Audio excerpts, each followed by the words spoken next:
Hello everyone. Today we are continuing the conversation on LGBTQI History Month. We have Sian here from Grapevine community. Grapevine works for individual systems and communities. So would you like to introduce yourself, Sian?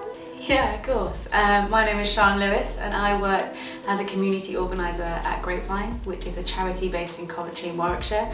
My job is about shifting power back to communities, and I work on a project called Connecting for Good, which is about combating isolation, marginalisation through changing systems.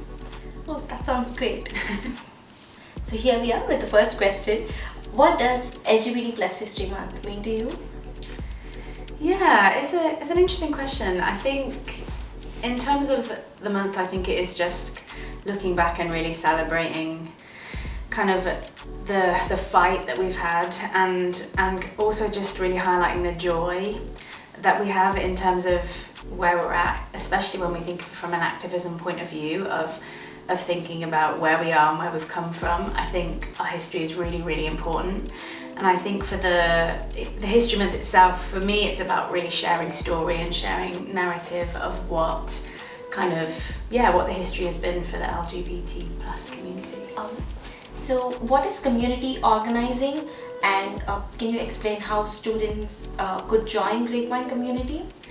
Yeah, so community organising it's a methodology really of how we shift power back to communities. So organising has been happening for probably ever since humans have been around, and it's this idea that humans have an innate need to change the systems that they live in, because especially now the systems that we live in are designed by people that don't have that lived experience. So organising is about kind of listening to communities, understanding what their challenges and barriers are, and then helping them make changes. So helping, kind of understanding that it is those with lived experience of issues that need to be at the heart of creating the systems, or at least be sitting at the table and getting their voices heard.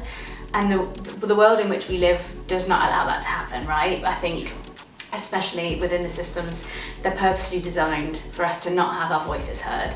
And organisers and activists and campaigners work really hard to shift this, of saying, actually, we want our communities to have a voice, to have the skills to make change, and to really be in the spaces where they can be heard, because it's that lived experience that needs to shape the world in which we live. And if we live in a world that is shaped by those with lived experience of the issues, then seemingly we would have a world that works much better, and actually we would have people's voices being lifted up and being heard that are at this point in time not heard. And in terms of the Grapevine work itself, we have kind of 6-7 different organisers across the city that are all working on different initiatives and different movements. So I work on a kind of trans rights campaign. So there is, if anyone was interested in coming together to help think about how do we do a local campaign to amplify trans voice and also kind of allyship around that. There's also work, we're going to test my memory now, there's a Coventry Urban Eden, which is about bringing more green space into the area. There's Community Woodlands, who are trying to create kind of land ownership for local people to have a woodland and to use it as a community space. There's a Need the Loo campaign, which is about kind of pushing past barriers about needing to go to the bathroom, and understanding that this is not only just like a need, but also very much an accessibility issue. I'm trying to think of the other ones. I also work within kind of creating community of connection and belonging within businesses. So there's a lot going on. So if you were a student and you want to get involved, please reach out, because there are volunteer opportunities, but there are also a lot of ways to think about how we upskill individuals to become leaders in their communities and to really take ownership and action to push for change. So hopefully that answered the question. That's great. And I could hear lots of signposting to our students to reach out to these, because I know personally that many of them want to volunteer. Mm-hmm. So yeah, it would be a great opportunity. Great. Yeah. What advice would you give to your younger self? Yeah, good question. I thought about this a lot, and I thought about what advice would I give, especially to my uni self. And I think for me, it's really be kind to yourself. I think we are living in a world that is really chaotic, and a lot of things feel very out of our hands. And I think for me, something that I've learned is being kind to yourself and really sticking true to who you are, and especially when my younger self, I think, was very aware of what other people thought of me, and kind of, I didn't necessarily fight for what I thought was right, because I was like, is that wrong? Am I under any assumptions? And I think sometimes we need to just stand up and take action, and surround yourself with people that make you feel powerful and confident and beautiful and strong, because that's what we need. So I guess those are my things. Be kind to yourself, follow your gut, and take action, and surround yourself with people that like lift you up and empower you. And I completely agree with all the three of them, especially surround yourself with more positive and people who actually empower you. I think all the students, especially in the university life, they have lots going on with their friends, their community where they stay in. I think that's when they need to decide what kind of people they want around them. Yeah. To especially empower them and encourage them. I completely agree with that. Yeah, and people are really, really important, right? Like, True. People are what ground us and what keep us centered, and I think if we lose that, then we kind of lose a sense of who we are, because the people around us are our community, right? And as a community organizer, it's so important, and the more people you have supporting you, the more powerful you are as an individual, for better or for worse, right? So my advice is surround yourself with those good people, the people that will help you shape yourself as you grow. Yeah, Completely agree with that. LGBT History Month is the time to reflect on the people who came before and worked for the betterment of the community. So what do you think, what kind of changes would you see to happen to this community? I think there are still a lot that we need to change, and still a lot that we need to fight for, and I think especially where my heart is at the moment is my work within the trans rights space, of kind of